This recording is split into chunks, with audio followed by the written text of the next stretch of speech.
చిన్ని కథలు చెప్పడానికి స్వాగతం. తెలివైన కాకి కథ ఇది. ఒక కాకి తన గుడ్లను పిల్లలను ఎలా రక్షించుకుందో ఒక పాము బారి నుండి తెలిపే కథ ఇది. ఒక అడవిలో ఒక పెద్ద చెట్టు మీద కాకి ఒక గూడు కట్టుకుని ఉంది.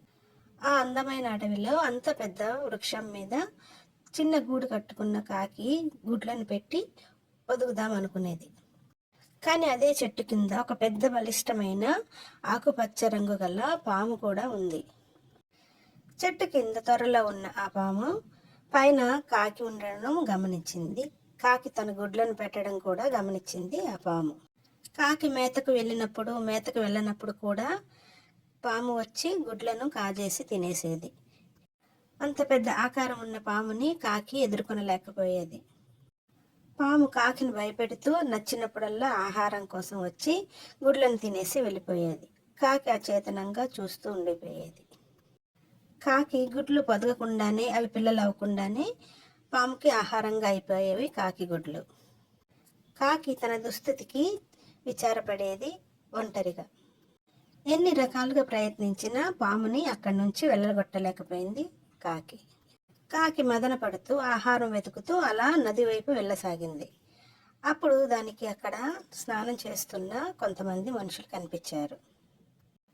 కాకి నది ఒడ్డున ఉన్న వస్త్రాలు అలాగే బంగారు నగలు కూడా కనిపించాయి. హఠాత్తుగా కాకి ఒక మంచి ఆలోచన వచ్చింది.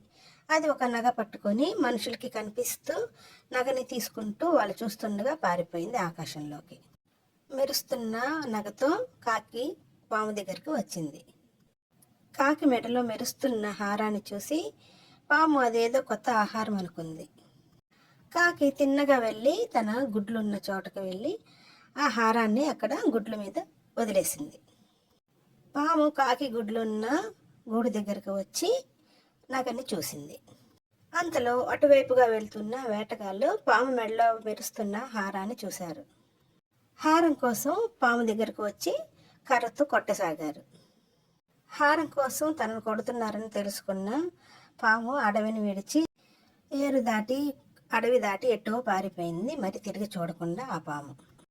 కాకి ఎంతో ఆనందంగా గూడు మీదకి చేరుకుంది. మళ్ళీ కాకి తను వేసిన పన్నాగం సరైందే అని సంతోషించింది. గుడ్లను పొదిగి పిల్లను పెట్టింది కాకి. చిన్న చిన్న కాకి పిల్లల్ని చూసుకొని ఎంతో ఆనందంగా ఎగిరింది ఆ కాకి. ఆకాశం అంతా తిరుగుతూ ఆనందంగా గంతులేసింది.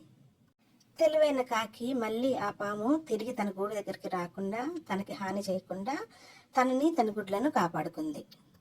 ఇలాంటి మరిన్ని చిన్ని కథల కోసం do like, share and subscribe my channel చిన్ని కథలు చెప్పనా.